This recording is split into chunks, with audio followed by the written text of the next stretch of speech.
अस्सलाम वालेकुम एवरीवन, मैं हूं मोहम्मद तलहा और आप लोग देख रहे हैं तलाश फेस एकेडमी। आज हम लोग सेकेंड ईयर केमिस्ट्री का एक टॉपिक कवर कर रहे हैं और मेटलर्जी ऑफ एल्यूमिनियम से रिलेटेड है।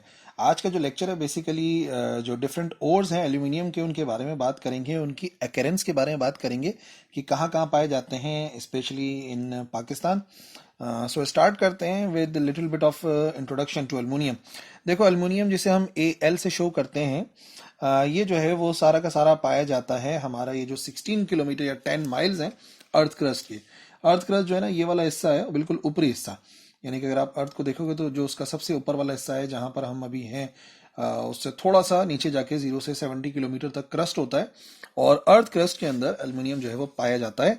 और तकरीबन 7.3%, एक इंपॉर्टेंट फैक्टर है, इसको याद रखना है, 7.3% जो है वो टोटल वेट के लिहाज से हमारा जो है वो एल्यूमिनियम है। और इसके करीब करीब सिर्फ और सिर्फ ऑक्सीजन और सिलिकॉन है, यानी कि थर्ड अबंडेंट मेटल है ये हमारे अर्थ क्रस्ट के अंदर, सबसे ज्यादा पाया जाता है और इस वजह से इसके ओर्स की तादाद भी बहुत ज्यादा है और बहुत ज्यादा तादाद में ये अवेलेबल है।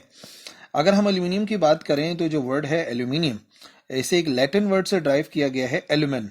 और ये जो एल्यूमेन है बेसिकली वो पोटैश एलम के लिए इस्तेमाल किया जाता था, लफ्ज। और पोटैश एलम क्या है, ये आ गया potassium aluminium SO4 and 12H2O, जिसे हम कहते हैं एल्यूमिनियम पोटेशियम सल्फेट। तो एल्यूमिनियम पोटेशियम सल्फेट यानी कि एलम से, जो एलम का ओल्ड वर्ड है एल्यूमेन, उससे इसको ड्राइव किया गया है एल्यूमिनियम। और ये आपको नजर भी आ रहा है, इसी किस्म का होता है जो एलम होता है, KLSO4 एंड देन 12H2O। ठीक है जी। अब डिफरेंट जो ओर्स हैं एल्यूमिनियम के, उनको हमने इस तरीके से डिवाइड किया है कि पहले हम सिलिकेट्स के बारे में बात करेंगे। तो पहला जो ओर है एल्यूमिनियम का सिलिकेट्स के अंदर जो आ रहा है वो केओलिन कहलाता है। ठीक है, और ये जो है वो चाइना सीमेंट भी कहलाता है, चाइना क्ले भी कहलाता है, जो कि बहुत कॉमन है, हम लोग इस्तेमाल करते हैं। Al2O3 इसके अंदर कॉमन आ रहा है, आप देख सकते हो Al2O3 चलेगा। और साथ साथ सिलिकेट कह रहे हैं तो उसके साथ सिलिकॉन ऐड होगा। ठीक है, और 2H2O इसका हाइड्रेट फॉर्म है। तो सिलिकेट जो है वो आपको इसी तरीके से मिलेगा। जो मैंने आपको बताया ना, काओलिन जो है बेसिकली चाइना क्ले का दूसरा नाम है और वो Al2O3 तो होता ही है, साथ में सिलिकेट लगा हुआ होगा SiO2, और फिर आ गया इसका हाइड्रेट। इसी तरीके से पोटैश फेल्ड्स्पार जो है ना, पोटैश फेल्ड्स्पार जो है, ये भी इसी तरीके से K2O, और फिर वही बात है Al2O3 आ गया और सिलिकेट है तो SiO2 होता है। तो ये पोटैश फेल्ड्स्पार कहलाता है। और इसकी फॉर्म आप देख सकते हो किस किस्म की नजर आ रही है, कि जो हमारा केओलिन था उससे थोड़ा सा जो है वो डिफरेंट है, वो पाउडर फॉर्म में, और ये बिल्कुल जो है वो एज अ रॉक मिलता है हमें इन नेचर। सिलिकेट्स में पोटैश माइका जो है वो थोड़ा सा डिफरेंट है, और ये जो है वो सैंड में बड़ा कॉमन होता है। सैंड के अंदर पोटैश माइका जो है वो अवेलेबल होता है। अब आप देखो, पोटैश और पोटैश जहां पर भी वर्ड आ रहा है वहां पे K2O आ रहा है। ठीक है, और साथ साथ Al2O3 तो कॉमन है, और ये एल्यूमिनियम का ओर है तो Al2O3 अभी तक आप तीनों देखें, तीनों के अंदर आ रहा है। फिर क्योंकि हम बात कर रहे हैं सिलिकेट्स की तो SiO2, और यहाँ पे भी 6SiO2 मौजूद है। और क्योंकि ये हाइड्रेट फॉर्म में होता है तो 2H2O भी इसके साथ जुड़ा हुआ होता है। आपने हर एक का नाम और उसका फॉर्मूला याद रखना है, जो कि पेपर के अंदर पूछा जाता है। और थोड़ी बहुत अगर फिगर जहन में रह गई और उससे कुछ हेल्प हो सकती है तो बहुत ही अच्छा हो जाएगा। इस वजह से मैंने फिगर इस लेक्चर के अंदर डाली है, क्योंकि ओवरऑल थ्योरेटिकल लेक्चर था। तो सिलिकेट्स आपने देख लिया, 3 आ गए, केओलिन हो गया, पोटैश फेल्ड्स्पार हो गया और पोटैश माइका हो गया। अब हम बात करेंगे ऑक्साइड्स की। ठीक है, तो ऑक्साइड्स के अंदर आप देखेंगे जो सिलिकेट पाया जा रहा था वो नहीं होगा।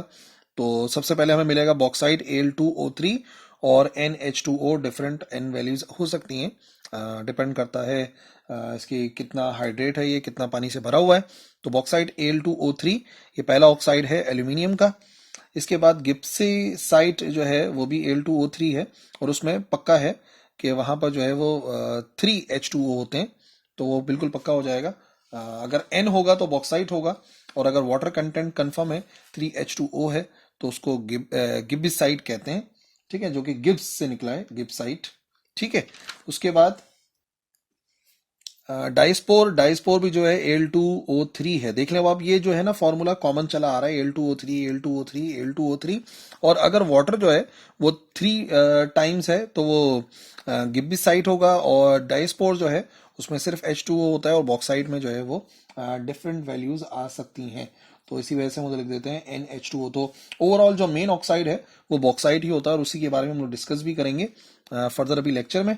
और डायस्पोर के बाद बड़ा अहम एक आता है हमारे पास कोरंडम।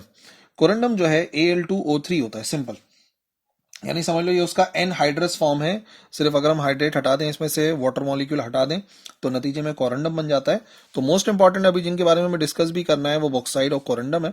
और ये जो है वो किस किस फॉर्म में और कहाँ कहाँ पाकिस्तान के अंदर पाए जाते हैं। दो और किस्म के होते हैं एल्यूमिनियम के और, पहले होते हैं फ्लोराइड्स, तो उसके अंदर जो है वो फ्लोराइड आ रहा होगा। और क्रायोलाइट होता है, क्रायोलाइट आप देख सकते हो वाइट किस्म का एक ये और पाया जाता है। Na3 और AlF6 होता है। अब इसका फॉर्मूला थोड़ा सा डिफरेंट है, आपको याद रखना पड़ेगा। Na3AlF6, फ्लोराइड एक ही है ना, तो उसको आप क्रायोलाइट के नाम से जो है वो याद रख सकते हो। और फिर इसके साथ साथ एक हमारे पास सल्फेट भी मौजूद है ना, सल्फेट में जो है वो एल्यूनाइट होता है। और एल्यूनाइट के अंदर K2SO4 बड़ा फॉर्मूला है इसका, Al2SO3 है, 4AlOH3, एक लंबा सा फॉर्मूला ये सल्फेट है। तो एक ये भी एल्यूमिनियम का जो है वो और होता है जिससे हम एल्यूमिनियम को हासिल करते हैं। तो एल्यूमिनियम बेसिकली आप देख रहे हो कि हमें बिल्कुल फ्री फॉर्म में नहीं मिल रहा, बल्कि वो जो हमें मिल रहा है अर्थ क्रस्ट के अंदर वो किसी ना किसी रॉक की, किसी ना किसी मिनरल की फॉर्म में मिल रहा है। और ये सारे के सारे ओर्स ऑफ एल्यूमिनियम है। अब दो जो ओर्स हैं बड़े इंपॉर्टेंट हैं, उनकी अकरेंस समझनी है, कहाँ कहाँ पाए जाते हैं। तो बॉक्साइट की जो अकरेंस है उसको अगर आप देखोगे सबसे पहले, तो ये कहाँ कहाँ पाया जा रहा है, ये पाया जा रहा है near the village Qila of Muzaffarabad, Muzaffarabad के करीब पाया जाता है। विलेज गिया ऑफ सलहान ऑफ तहसील कोटली के करीब पाया जाता है। बर्गर हिल्स ऑफ रावलपिंडी में पाया जाता है। सर्ज ऑफ अटक जो डिस्ट्रिक्ट है वहां पाया जाता है। और थरपारकर और दादू के डिस्ट्रिक्ट में पाया जाता है बॉक्साइट। ठीक है ना, बॉक्साइट मैंने आपको बताया ना, बॉक्साइट क्या चीज है, Al2O3, और वाटर कंटेंट जो है वो चेंज हो सकता है, पक्का नहीं होता वाटर कंटेंट। जबकि अगर हम कोरंडम की बात करें तो कोरंडम जो है वो 4 फॉर्म में अवेलेबल होता है। पहला जो फॉर्म है वो कहलाता है एमेरल्ड। एमेरल्ड जो है इसको उर्दू में कहते हैं पन्ना, ग्रीन कलर का होता है, पन्ना कहते हैं। और ये मोहम्मद एजेंसी जो है और मंगूरा जो सवात के अंदर पाया जाता है वहां पर जो है ये मिलता है। एमेरल्ड जो है बेसिकली इस कलर का नाम भी यही है। एमेरल्ड जो है जिसे उर्दू में पन्ना कहते हैं, ग्रीन कलर का होता है और काफी अहम जो है ये एक स्टोन है, इसको इस्तेमाल करते हैं अंगूठी वगैरह के अंदर। दूसरे नंबर पे रूबी, रूबी क्रिस्टल भी बड़ा अहम है। उर्दू में इसको चुनी कहा जाता है और इंग्लिश में हम इसको रूबी क्रिस्टल कहते हैं। रेड कलर का होता है और ये 2 जगह हुंजा में पाया जाता है। और जो गिलगित के हायर रीजन्स हैं वहां पे जो है वो रूबी क्रिस्टल पाया जाता है, चुन्नी कहते हैं उर्दू में। तीसरे नंबर पे बड़ा कॉमन है सेफायर, उर्दू में इसका नाम है नीलम, और नाम से ही जाहिर है कि नीले कलर का होता है, नीलम कहते हैं इसको। और ये कहाँ पाया जाता है, ये कश्मीर के एक डिस्ट्रिक्ट है पेडोर, वहां पाया जाता है, मोचल के करीब, नियर मोचल। और ये जो है वो पेडोर डिस्ट्रिक्ट है। कश्मीर का सेफायर जिसे नीलम कहते हैं, ये भी एक इम्पॉर्टेंट स्टोन है जो कि एल्यूमिनियम यानी कोरंडम ही है, Al2O3 है। और आखिर में चौथे नंबर पर है टोपाज। टोपाज जो है वो चित्राल में पाया जाता है। चित्राल के करीब एक जगह है गोबारो बच, वहां पे जो है ये पाया जाता है। तो बेसिकली ये सारे के सारे जो है वो अवेलेबिलिटी हैं जहां से एल्युमिनियम को हम हासिल करते हैं। इंशाल्लाह वो अगले लेक्चर्स के अंदर हम लोग डिस्कस करेंगे कि किस तरीके से इनसे आगे हम एक्सट्रैक्ट करते हैं, प्योरीफाई करते हैं और बेसिकली एल्युमिनियम को भी इस्तेमाल के काबिल बनाते हैं। सो ये आज का छोटा सा लेक्चर था। आई होप सारी बातें आपको समझ में आ गई। बेसिकली समझने से ज़्यादा याद रखने वाली बातें इंशाल्लाह, उम्मीद करता हूँ आप याद रखेंगे। That's all for this lecture. अल्लाह हाफिज़।